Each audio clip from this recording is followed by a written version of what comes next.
Kamusta mga katropa? Welcome back sa ating YouTube channel.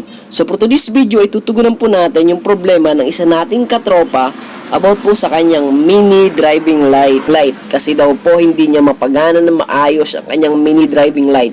Well, sa video ito ay share ko sa inyo kung paano mag-install ng mini driving light na tatagal at mga solid po yung linya ng kuryente at hindi po madali itong masira. Ayan. So sa video ito, tatalakayin natin yan, no? Pero pagpasensahan nyo na po yung drawing ko. Ayan, kung nawawa yung itsura nyan. Pero yan po yung itsura nyan, no? Mini driving light. Well, bago natin umpisan itong video, mahalagang alam mo yung accessories wire ng motor mo na gagamitin. So like Honda, ayan, Suzuki, Yamaha, Kawasaki, dapat alam mo kung ano yung accessories wire ng iyong motor bago ka mag-install nito para iwas bulilyaso, no? Ayan, so walang trouble na mangyari. Ayan, so pag ganito, ito pong part na ito balas, ito po yung ilaw, pinagtabi ko na lang kasi wala nga akong space, no? Ayan, pero mini driving light natin yan. Then ito naman po, meron po tayo ditong switch, no? Tapos yung relay naman natin dito sa baba, ayan yung ating domino switch. Gagamit tayo niyan para mas maganda. Tapos yung dalawang relay. Then syempre kasama din natin dyan si battery. Ayan. So kung gusto mo yung video na ganito, no? So uumpisahan na natin para matapos na tayo dito, no? Sa mga bago po dyan, no? Baka pwede makahingi ng isang subscribe dyan. At pahit na rin ng notification bell para lagi tayong updated every upload natin dito sa ating YouTube channel. So wag na natin patagalin to. Diretso na agad tayo sa video. Okay? Ayos ba? Tara!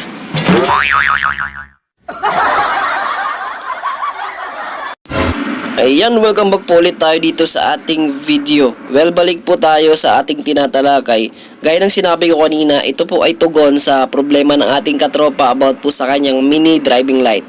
Well, sana katropa ay magustuhan mo itong gagawin nating video.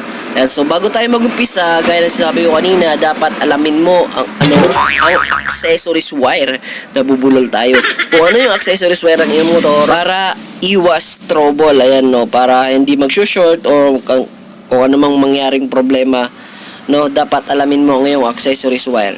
Yan. So mag-umpisa po tayo mag-wiring dito po sa relay. Okay, dito tayo sa relay. Yan, so katropa, umpisahan natin dito sa relay, no. So sa relay mo ito, meron po diyang mapapansin kang number 85, no. So 85. Then 87. So actually meron po dito sa loob, no. Hindi natin sasama yan kasi hindi natin gagamitin yung dyan. Yung nasa gitna, mapansin mo sa relay mo, di ba? So, hindi na natin isasama yan kasi hindi naman natin isasama sa video. Ayun, okay? So, wag na lang natin pansinin yan. So, dito tayo mag-focus sa mga number na ito, no? Yung 87, 86, tapos number 30, tapos 86, 87, 85, at saka 30. So, ito po yung relay natin. So, bali dalawa po yan. So, dito naman po sa kabila, pasensya na po talaga. Madami yung kamay ko, hindi pa ako nakapaglinis. Yun. So, pasensya na po. So, focus na lang po tayo dito sa video. Ayan. Yan. So, 85, 86, 87, tapos 85. Ayan. So, 30, 86, tapos 87, tapos 85. Ayan. So, bali ganito po yung gagawin mo, tropa, sa pag-wire mo. No? So, bali yung 85 at saka 86, no, pagsasamahin mo po sila. Ayan. So, pagsasamahin mo po sila, ayan, lagyan mo ng wire na magkasama po yung kanilang terminal. Ayan. So, pag nagkasama na po yung dalawang to, ayan, lagyan mo ito ng wire. No? So, mas maganda kung may palatandaan ka sa wire na ikakabit mo dito sa 85 at saka sa 86. Ayan. So, pinagsama mo na po dito yung 85 at saka 86. So, iusog na natin to rito. Ayan.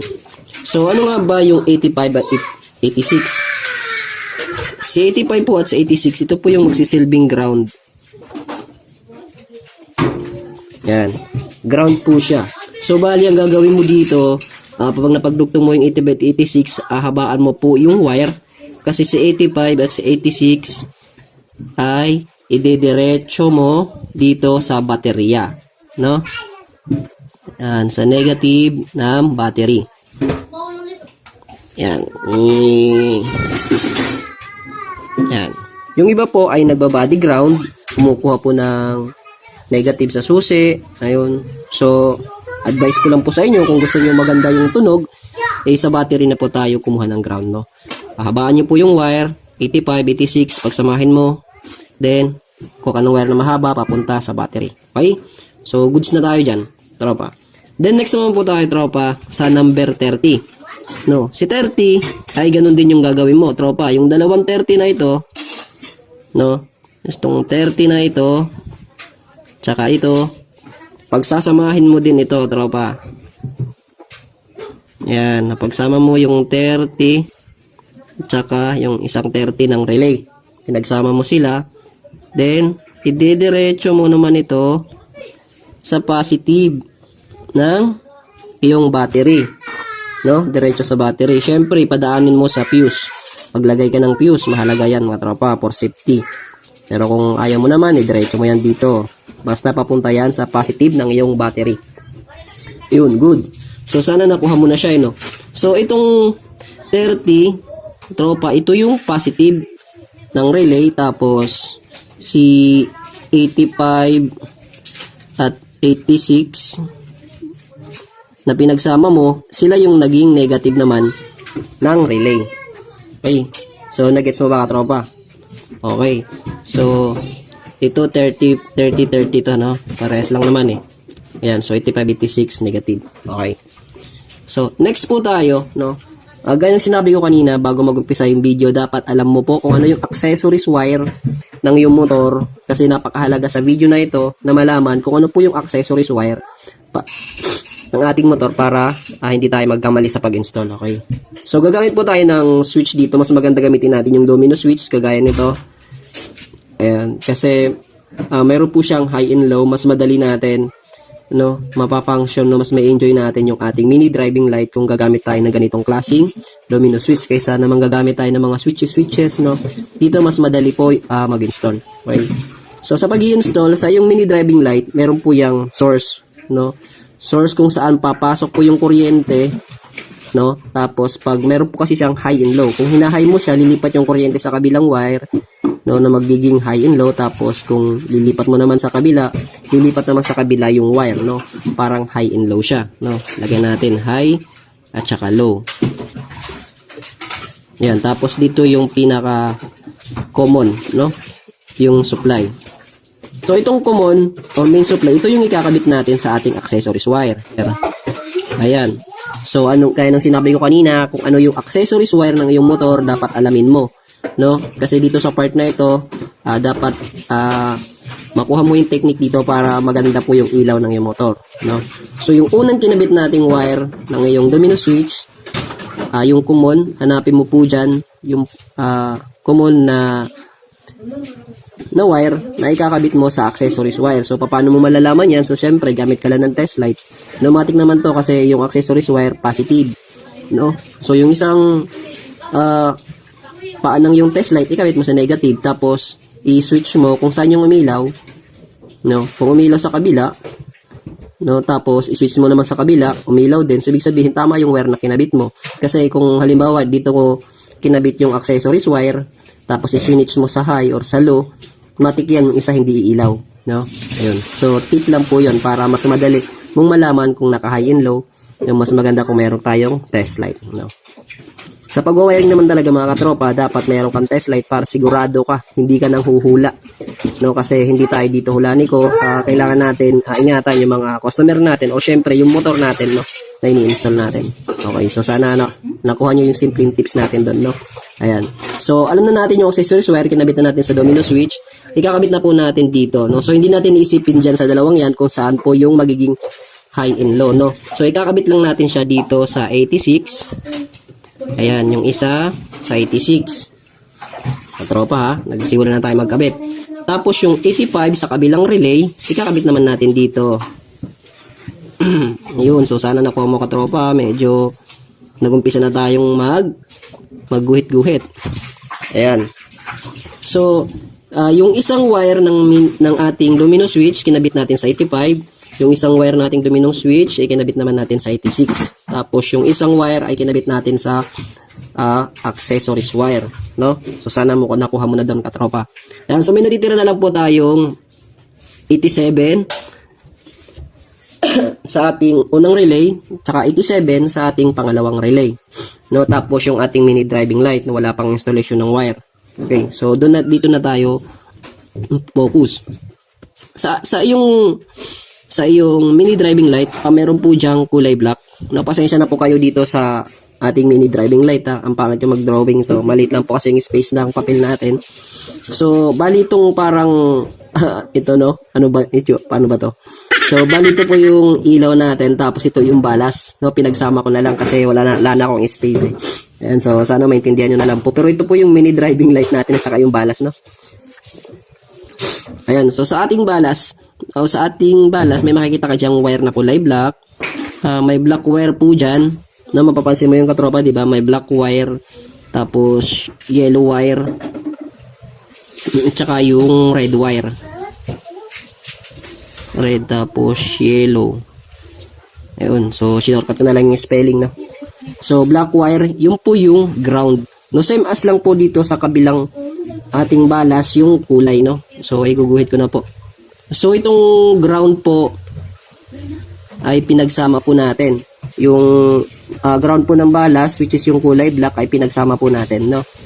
At ididiretso po natin sila dito rin sa ating battery sa ground. Bali lahat po ng ground natin sa wiring natin dito ay ididiretso natin sa battery para maganda po yung supply, kasi yung positive natin ay nagbula sa battery, no. Tapos yung ground irekta rin natin sa battery para maganda yung installation natin, matibay, tumagal yung buhay ng mini driving light natin or yung ikinabit natin sa ating customer. Ayan. Then next na po natin yung kulay yellow, no? Yung yellow,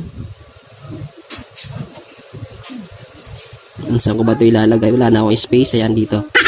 Sensya na po, kabit-kabit na po, ha. Tapos syempre sa kabila, same kulay lang po yan, no? Yung yellow na yan, so yellow. Ayan. Dito na po natin ipapasok yung dalawang 87, no?